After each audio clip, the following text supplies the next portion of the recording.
এই ঘটনাটা বড়ই দুঃখজনক একটা ঘটনা।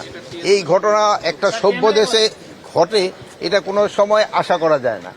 তো এটার জন্য যারা দায়ী এদের কিন্তু আমরা আইনের আওতায় অলরেডি 5 জন, গত রাত্রে একজন ধরা হয়েছে, এর আগেও 2 জনের হাতিয়ার সহ র্যাব ধরছে, 2 জনরে এই মেট্রোপলিটন পুলিশ ধরছে, আরও একজনরে রাত্রে মেট্রোপলিটন পুলিশ ধরছে, এবং ডিবি টিমগুলি বিভিন্ন জায়গায় কর্মরত আছে, এবং অন্যান্য যারা আছে সবাই যেন আইনের আওতায় নিয়ে আসা হয়, সবাই যেন আইনের আওতায়। এই ঘটনাটা খুবই দুঃখজনক।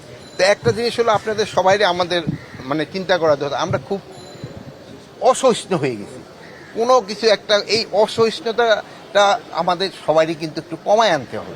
এটা কিন্তু এই নীতি নির্ধারক আমাদের সবারই দায়ী রয়ে গেছে। আমরা আমাদের ছেলে মেয়েদের, আপনারা আপনাদের ছেলে মেয়েদের, ক্লাসের জন্য কলেজের শিক্ষকরা আছে, ইউনিভার্সিটির শিক্ষকরা আছে, সবাই এইটা একটা দায়িত্ব, স্কুলের শিক্ষকরা আছে, দেন ডাক্তার আছে, সমাজের আমার মনে হয় সব শ্রেণী এটার সাথে যদি একটুই হয়, সবাই সহযোগিতা করে, এই অসহিষ্ণুতা একটু কমে আনতে হবে। বিচার পরিকর এটার ক্ষেত্রে আপনারা আমাদের তো এই প্রশ্ন জিজ্ঞেস করে লাভ নেই, বিচারের সাথে তো আমি জড়িত না।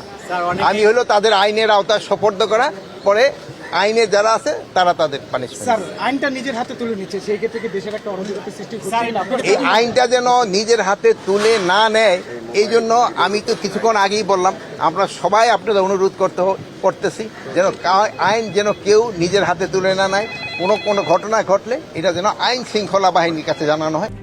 RICL TMX, যুগের পর যুগ স্থাপনা থাকে মজবুত। যদি বলেন যে নিরুক্ত ভূমিকা পালন করলে তো এই 5 জনকে ধরা হইতো না।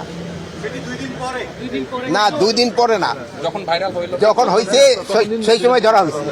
যেমন ধরেন আপনি বলেন যে আইনি, যে গতকালকে আপনার একটা ঘটনা জানেন যে কাঠমান্ডুর বিমানটা ফেরত আসছে, ওই যে মহিলা টেলিফোন করছে ওই মহিলারা কিন্তু আইনের আওতায় অলরেডি নিয়ে আসা হয়েছে, অলরেডি কিন্তু আইনে, এবং তারে যে পরামর্শ দিচ্ছে তারও কিন্তু আইনের আওতায় নিয়ে আসা হচ্ছে, এবং তার সাথে যে সহযোগিতা করছে তারও আইনের আওতায় নিয়ে আসা হয়েছে। আপনি যদি ধরেন যে চাঁদপুরের একটা ঘটনা করছে, ওইটাও কিন্তু যে ঘটাইছে তারে কিন্তু সাথে সাথেই কিন্তু আইনের আওতায় নিয়ে আসা হচ্ছে। এই যে নিলিপ্ততা, এটা তা আমি বলবো না, অনেক সময় 2-1 জায়গায় হয়তো একটু ডিলে হতে পারে, এটা হয়তো হইতে পারে, কিন্তু যেই সময় হচ্ছে আমরা কিন্তু সাথে সাথেই অ্যাকশন নিয়ে যাচ্ছি, এবং এটার ক্ষেত্রে আপনাদের সহযোগিতাটা পাচ্ছি, এবং আপনারা আমাদের সবসময় সহযোগিতা করে যাচ্ছেন। এই সহযোগিতাটা আপনারা সবসময় বজায় রাখবেন।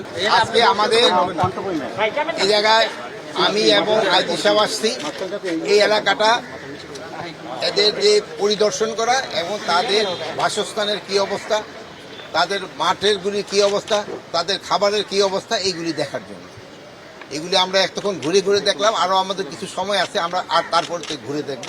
তো কম্পারেটিভলি যতটুকু দেখা গেছে অন্যান্য যে থানার বাসস্থানের থেকে এই জায়গার বাসস্থানের অবস্থাটা আল্লাহ দিলে অনেক ভালো, এবং এখানে খাবার যে পরিবেশন করা হয় এবং যে ক্যান্টিনগুলি এগুলি অনেক ভালো, প্লাস এখানকার ওয়াশরুম যেগুলি আছে এগুলিও মাশাআল্লাহ অনেক ভালো। খাবারের মান তো সবার জায়গার তো মান একই, রেশন তো একই দেওয়া, সবার জায়গায় মানে সব পুলিশের জন্য একই রেশন। তো এক জায়গায় অনেক সময় আছে না যে রাঁধুনি ভালো হইলে পাক ভালো হয়, এরকম দেখেন না, বাসায় যেমন মার পাকটা সবচেয়ে বেশি ভালো লাগে, এরকম এখানেও অনেক সময় আছে 2-1 জন কুক আছে খুব ভালো পাকায়।